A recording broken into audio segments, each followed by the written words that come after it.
क्योंकि देखिए आप ये समझिए कि अगर आप भगवान के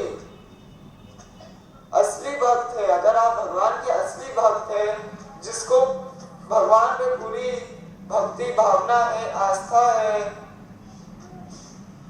तो कुछ भी ऐसा नहीं हो सकता है जो भगवान की इच्छा के विरुद्ध हो। अगर आपका पूर्ण विश्वास भगवान पर है तो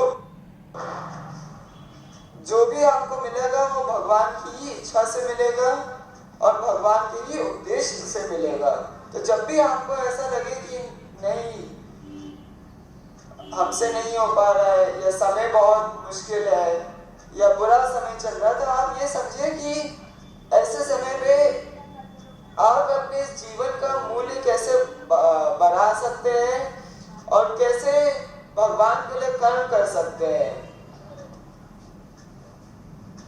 कई लोगों को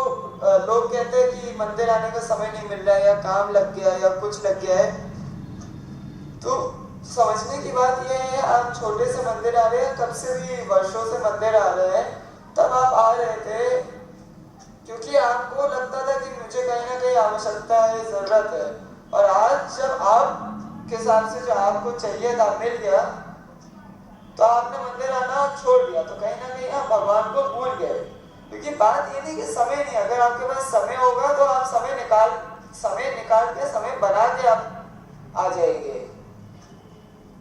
जब जरूरत होती है, चाहे आपके माता पिता हो, भाई बहन हो, कोई भी हो, बेटा बेटी हो, पोता हो, कोई भी हो, पोता पोती हो, तो आप समय निकाल के आते हैं। चाहे काम को पीछे करके, काम को टाल के, जैसे भी करके आप आते हैं। उस समय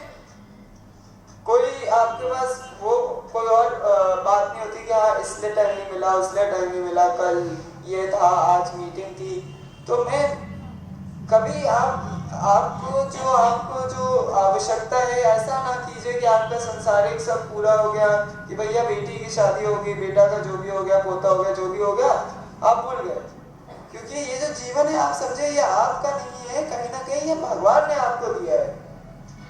तो जब आप इसको ऐसे व्यय करते हैं तो आप कहीं ना कहीं अपना तो नुकसान कर ही रहे हैं, ठीक है, वो आपका जीवन है, आप करिए नुकसान अपना, लेकिन उससे ज्यादा आप कहीं ना कहीं भगवान का अपमान करने की कोशिश कर रहे हैं। कि जो आपको भगवान ने उपलब्धि दी है, एक मानव का जो जीवन दिया है, आप उसको खाली व्यय होने दे रहे कि भैया बीत रहा है, जीवन तो बीतेगा ही। और कहीं ना कहीं आज नहीं तो कल, नहीं तो परसों, कभी तो आपको ये समझ में आएगा, चाहे आप उसको उम्र के उसमें कह दीजिए या हो सकता है कल ही आपको 1 जनवरी को समझ आएगा कि एक पूरा साल निकल गया और हम कुछ नहीं कर पाए। और कई लोगों को होता है कि भैया एक पूरा साल निकल गया, 1 जनवरी को पता चलता है कि 1 साल हमारे आगे वो काटना है और 1 साल कट चुका है हमारा। तो इस मनोस्थिति के साथ अपना जीवन ना निकालिए, बस देखिए कि कैसे हम इस जीवन का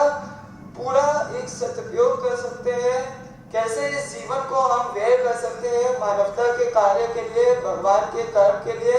और दूसरों की मदद करने के लिए।